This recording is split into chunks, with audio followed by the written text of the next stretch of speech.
continue to have moods. It just won't work. Don't do it. Mm. Emotional safety.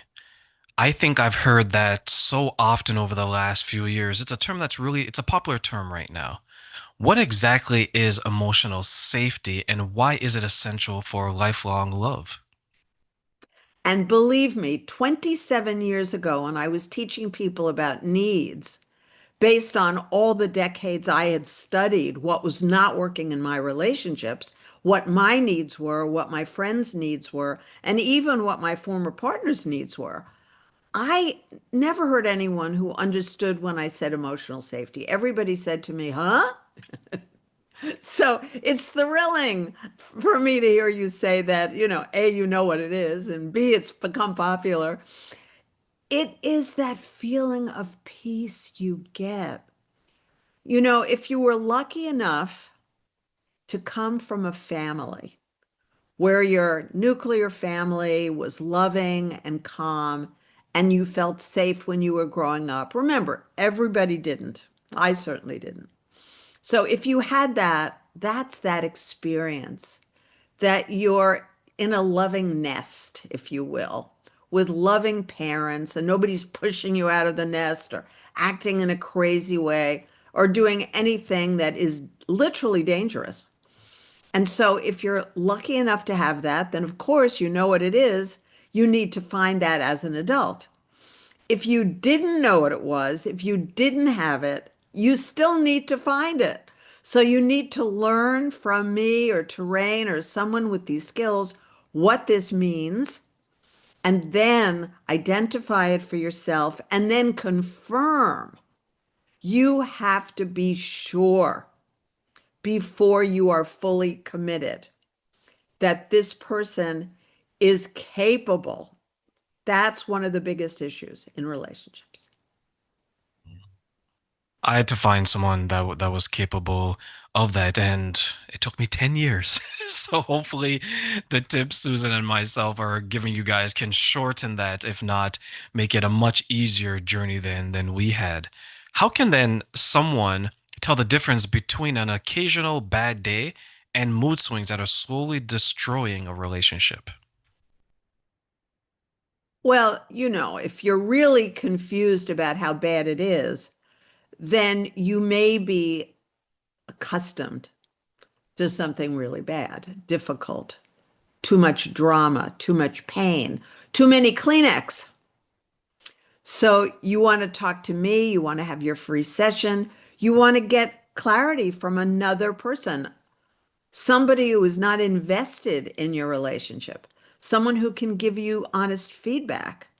And I just gave that to a woman recently who heard me on a podcast, and she reached out from London and we were speaking, and she talked about a relationship that was very painful. And I said, but you knew that you were never actually in a relationship, I imagine. Now, I was finessing for information. I knew perfectly well that my statement was going to shock her. And it was like, but she said, yes, but I always knew in the pit of my stomach that these things were happening too often. And I said, you are a loving, caring, generous, kind woman from everything that I've seen in your text back and forth and in this Zoom. Everything. So I'm not saying that it's you. What I'm saying is that you needed to learn to be discerning. You needed to learn how to finesse for information before you called him your boyfriend. You needed to clarify for him what you required for someone to become your partner, even a boyfriend, even a transitory boyfriend. And when she had that information from me, she suddenly like woke up out of a cloudy sky and a daze. And she looked at me as she had not looked clearly at me before. She said, yes, he was unreliable and undependable. And every time he did one of those things, I struggled and suffered. Now, she was not a person given to mood swings. But she allowed herself to be in a relationship with somebody who would have elicited mood swings from anybody. The difference is, Terrain, you and I would have seen it, recognized it, and exited very soon. This person is not capable of being a reliable, dependable, loving, committed partner. And we would have saved her 2 years. Wow. Ouch. Ouch is right, Susan. But listen, you say it took you 10 years, and my thought is only, and it took her 2 years, and my thought was only. So I've worked with a lot of people, and many of the people watching our podcast are going to be thinking, I was with Bob for 20 years, and then they say, I didn't want to leave the children, but you don't have to stay for 20 years if you don't want to leave the children. And if you know Bob, you already know Bob by the time you have your first child. This is a big wake-up call I offer clients, often in their first free session. What were you thinking in a committed relationship with a person you considered impossible? What were you thinking when you allowed yourself to get pregnant? What were you thinking when you allowed yourself to get pregnant again?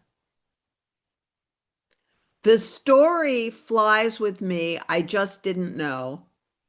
The first pregnancy, I get it. If you didn't have the opportunity to do a lot of inner work as I did as a teenager and a young adult in every minute of my life, I get it. But after someone has suffered through the first pregnancy with that person,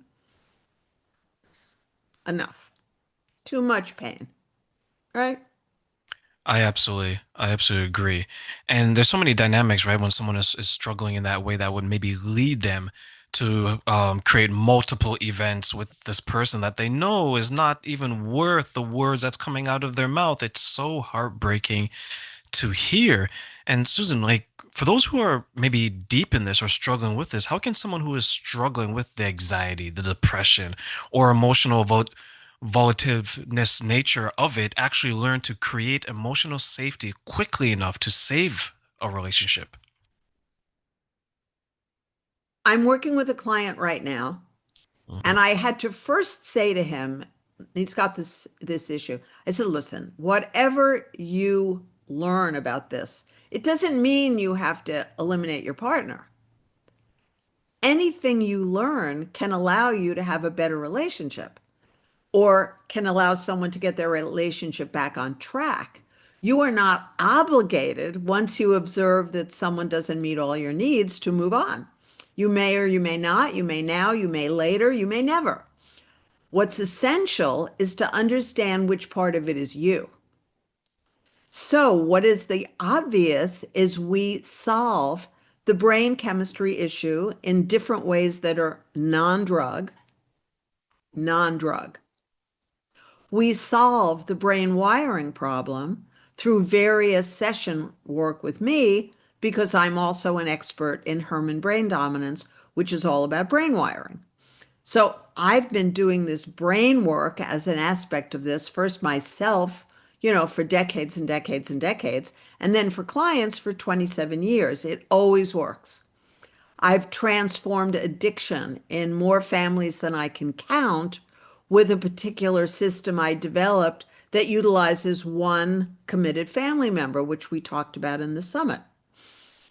There's always a way. If you have pain and suffering and you are tired of that, call me. We'll talk about the kind of pain and suffering, and I will describe the different methodologies I recommend, and they all work. I wouldn't talk about it if they didn't work, and I'm always bringing in new ones. Perfect, perfect. Speaking of that, you offer 5 proven self-soothing tools. What's the first one every person should begin practicing today?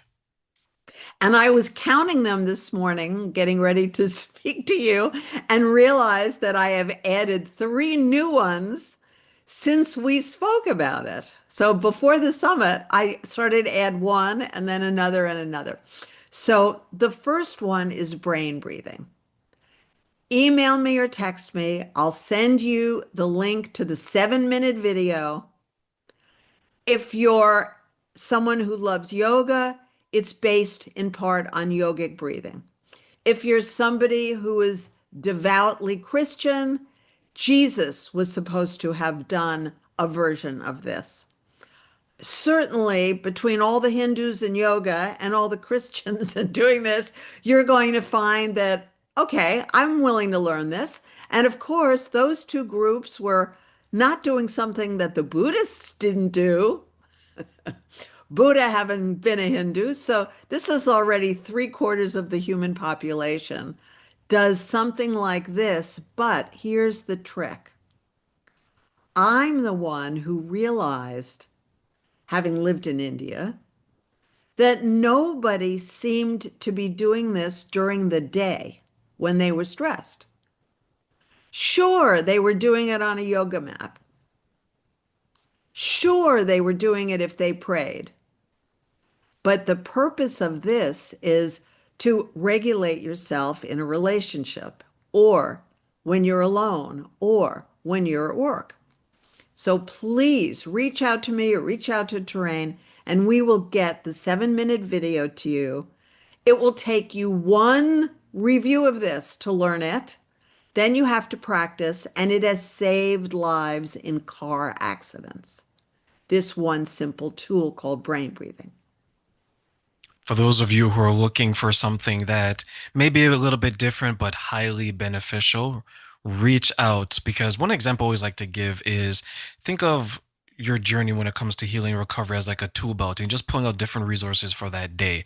So use Susan's resource for that day, for that week, it could be for that year. It will definitely help you go forward. You've coached so many people over 27, I can't even believe that, 27 years, and that is an accomplishment in itself. What's the biggest breakthrough, Susan, you've seen after someone learned to regulate their emotions and create emotional safety in their relationship? Thank you.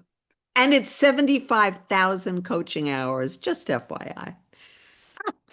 So I am particularly fond of working with various members of the same family and often 2 or 3 generations. I really love that. I'm working right now with 2 different families in that way. So one of my clients who had sent me her son 20 years ago, when he was very moody and very difficult and just not a practical guy at all, just did the sweetest thing for his mother, showing how completely transformed he was and still is. She was having a very difficult day. Given certain circumstances, anyone would have found this to be a very difficult day. And her son, who used to be the most difficult of all the children, was on the phone with her and he said, Mom, let me come and stay with you for a few days. And she said, No, I'm really fine. That's so sweet. Just having you offer makes me feel so good. And then he spent another 5 minutes telling her what a wonderful mother she was and always had been.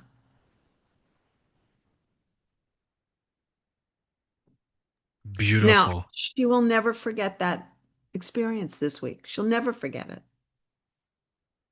That is absolutely lovely. Thank you for sharing that. That is, if you ever needed a source of inspiration, that would be it, right? I know, I know. It's remarkable. Now I'm working with another family right now, mother and son, and I'm envisioning the day when, right?